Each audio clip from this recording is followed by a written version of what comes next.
आइए सावित्री व्रत की ये कथा, बट सावित्री व्रत की कथा भारतीय परंपरा में इस कथा को बहुत माना जाता है और पूरी भारत की धरा पर आज के समय में इस व्रत को किया जाता है। इस व्रत को माताएं अपने पति और पुत्र की उम्र बढ़ाने के लिए इसे करती है। इस व्रत का जो सही समय है वो ज्येष्ठ शुक्ल पक्ष है और इसको ज्यादातर ऐसे लोग अमावस्या को ही मनाते हैं। वैसे इसको व्रत करने के लिए त्रयोदशी से लेकर के पूर्णिमा अमावस्या तक, पूर्णिमा तक, कहीं कहीं तो इसको पूर्णिमा को भी मनाते हैं। अपने देश में कहीं कहीं इस व्रत को पूर्णिमा को भी मनाते हैं। वैसे ज्यादातर ऐसे इस व्रत को लोग अमावस्या को मनाते हैं, तो इसलिए माता बहुत बड़ी संख्या में इस व्रत को करेंगी। बट कहते हैं बरगद को, बरगद का पेड़ है, उसी का इसमें पूजन किया जाता है। माता अखंड सौभाग्यवती रहने के लिए मंगल कामनाएं करती हैं और पूजा करती हैं, बड़ की पूजा करती हैं, जिसमें प्रातः काल घर की साफ सफाई करने के तत्पश्चात स्नान इत्यादि से बिल्कुल निवृत्त होकर के, फ्री होकर के, एकदम बिल्कुल खाली दिमाग से उस दिन लड़े नहीं, झगड़े नहीं, किसी भी प्रकार से कोई लड़ाई झगड़ा ना करें और घर के बर्तनों को जल से भरें, घर में गंगा जल का छिड़काव करें। ये सब चीजें बहुत जरूरी होता है। इसमें 2 थालियां पूजा में लगाई जाती हैं, उसमें एक तो सावित्री के लिए और एक सत्यवान के लिए। ऐसी मन में रखी जाती है श्रद्धा कि हम 2 थालियों से दोनों की पूजा कर रहे हैं। तो सावित्री की आप मूर्ति नहीं बना सकते, सत्यवान की मूर्ति नहीं बना सकते, कोई दिक्कत नहीं है बिल्कुल भी आप, लेकिन बट की पूजा जरूर कीजिए, बरगद की पूजा कीजिएगा।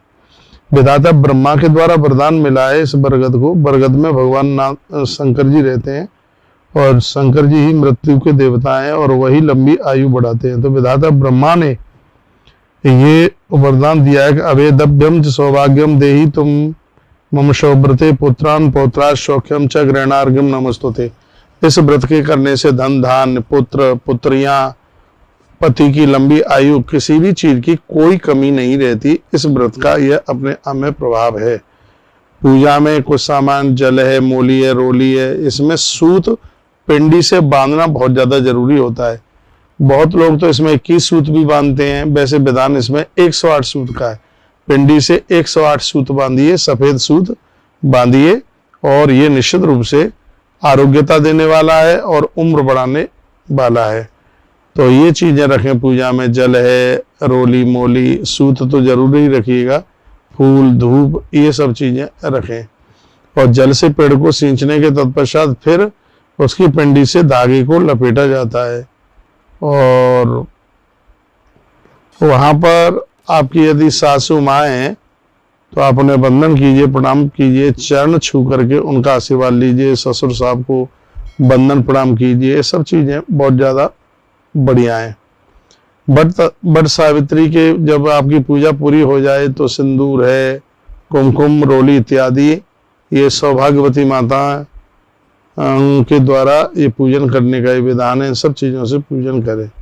तत्पश्चात आप इसमें जो सामग्रियां हैं, श्रृंगार की जो सामग्रियां हैं, वो किसी सौभाग्यवती माता को भी आप दे सकते हैं दान स्वरूप, और देना भी चाहिए। जब पूजा पूरी हो जाए तो ब्राह्मणों को वस्त्र जरूर दें। यदि आपसे हो जाए तो उनको आप वस्त्र जरूर दीजिएगा। वस्त्र देने की बहुत बड़ी महिमा है इसमें। इस व्रत में सावित्री सत्यवान की पुण्यमयी कथा श्रवण की जाती है। तो ये तो मैंने आपको विधि बताई है, इस विधि के साथ यह व्रत करें। तो आज आपको व्रत के बारे में बताया है। बस इस व्रत में बरगद का आप ध्यान रखिएगा, जिसमें बरगद की पूजा होती है, बट पूजा होती है और भगवान बड़ी कृपा करते हैं। बहुत बहुत धन्यवाद है आपके जुड़ने के लिए। आपने बात सुनी, प्रभु बड़ी कृपा करें। आप सब व्रत कीजिए।